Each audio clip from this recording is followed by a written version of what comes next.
حي على الفلاح.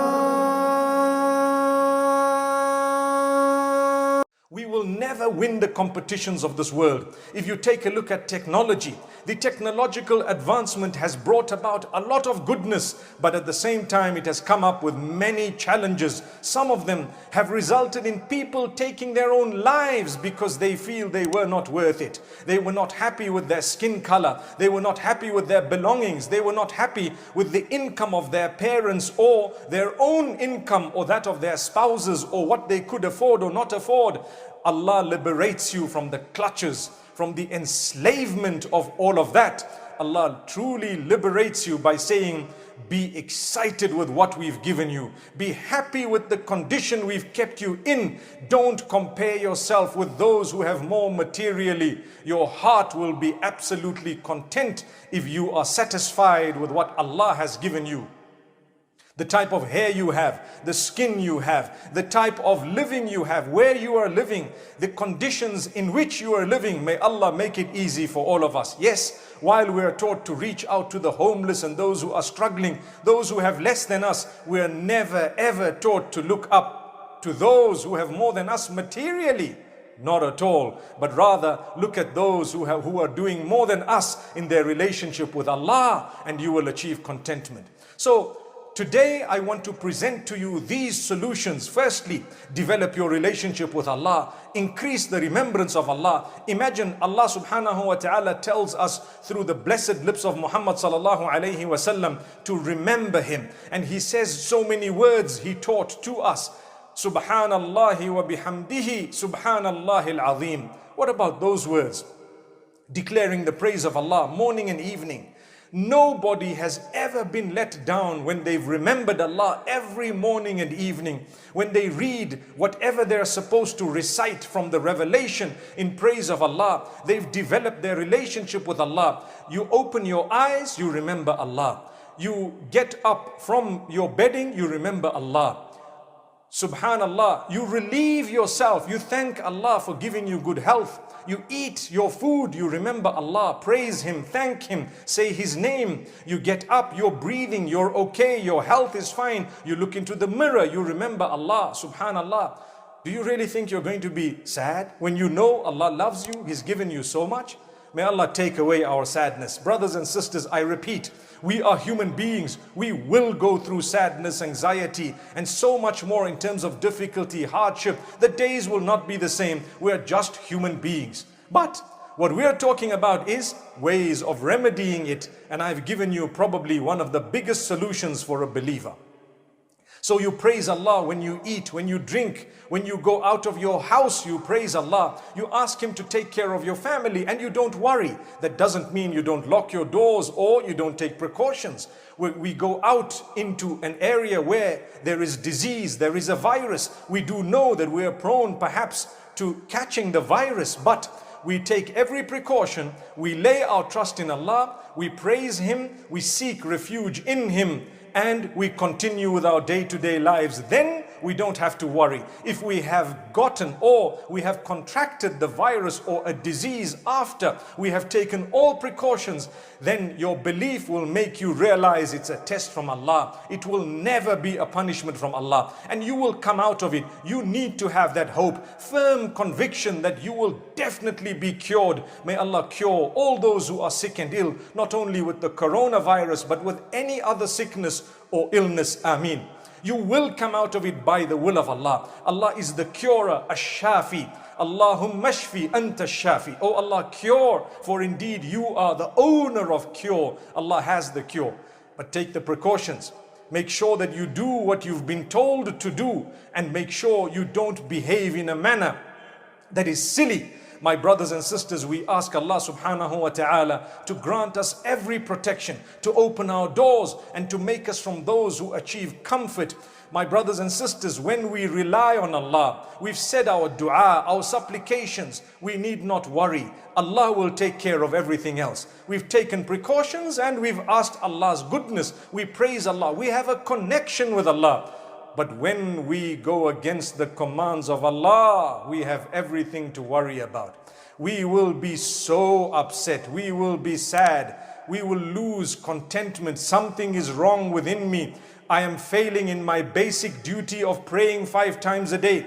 I'm failing in my basic duty of dressing to cover myself. Many people dress in order to reveal. That the Prophet ﷺ says is the wrong way. He calls it one of the signs of the end of times, when people will dress not to cover but to reveal. So what was the point of dressing? Subhanallah.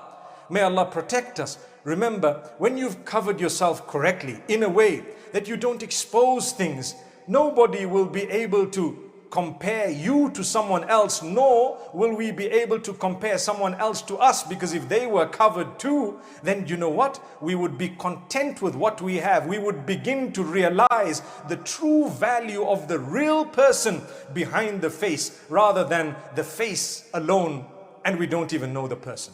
And this is the reason why many relationships break, because people look at a face, a pretty face, a beautiful face, a made up face, and they begin to think that that means the person is nice, not realizing that in actual fact the goodness is in your character, your conduct, your connection with Allah, and the goodness is actually in who you are as a person, the real you. And this is why when looking for a spouse, we are taught, إِذَا أَتَاكُمْ مَنْ تَرْضَوْنَ دِينَهُ وَخُلُقَهُ فَزَوِّجُوهُ. If someone has come to propose for your daughter, your sister, and you are satisfied with their level of religion, meaning their closeness to Allah, as well as their character and conduct, and both of them want to get married to each other, let it happen. If you don't let that happen, there will be chaos and corruption on earth. That's the teaching of the Prophet Muhammad, peace be upon him. He never taught us to look at other things. Yes, it's important to know that the person you are actually going to marry looks acceptable to you, because Allah has kept every person such that they like different types of people. And this is why nobody should think they're ugly. Astaghfirullah. Nobody should think that they're not good looking. Astaghfirullah.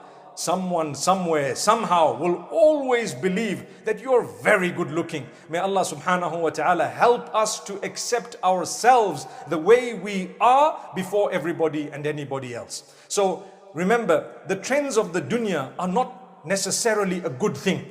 If it is a challenge people are challenging you with, in order to do something absurd and silly, you will be the most foolish person to follow them. Remember, when the Dajjal comes, he will be calling people based on trends, and everyone will blindly follow.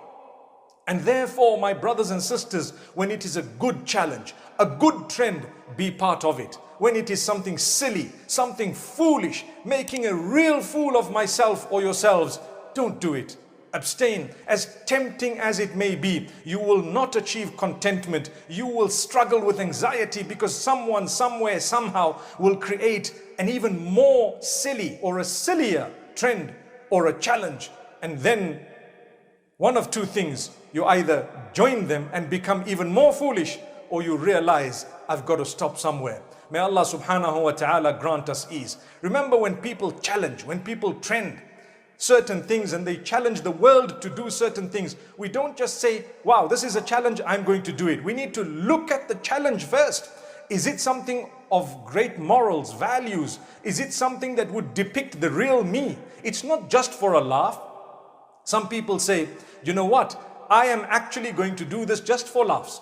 Yes, you may, if it is acceptable. If it is not acceptable, you're actually pushing the moral ground to a new low. May Allah subhanahu wa ta'ala accept us. And then we complain about not being content, not being happy, when we've converted the world into an immoral playground. Is that what we want? May Allah grant us happiness. I'm not saying don't enjoy. I'm not saying don't fulfill challenges and trends. I'm saying if they're good and if they're worthwhile, if they're going to bring you closer to Allah, or if they don't have something immoral, unacceptable or dirty in them, alhamdulillah, you may participate. But remember, ultimately it's your connection with Allah that will help your mind, your spirit, your soul, your heart and your body. Subhanallah. So develop that relationship with Allah. Learn to discipline yourself. Do you think the rules of Islam are there simply to make your lives difficult? That's what was spread at the time of the Sahaba radiallahu anhum from the very beginning. So Allah revealed the verses of Surah Taha to say, we have not sent this Quran down in order for it to be a means of distress against you. Taha ما أنزلنا عليك القرآن لتشقى.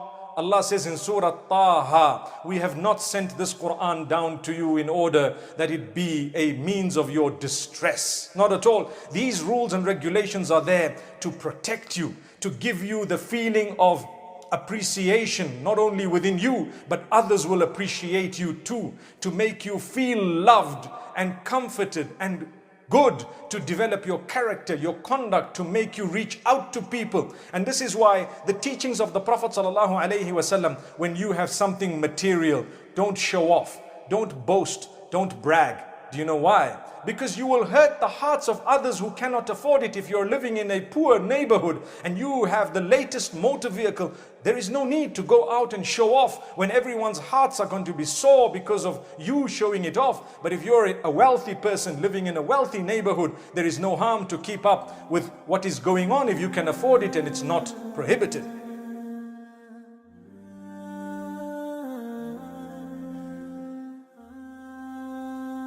Thank you so much for listening to this short message. I pray that it has increased you in a little bit of motivation and hope, and the same applies to all of us. Jazakumullah khair. Assalamu alaikum wa rahmatullahi wa barakatuh.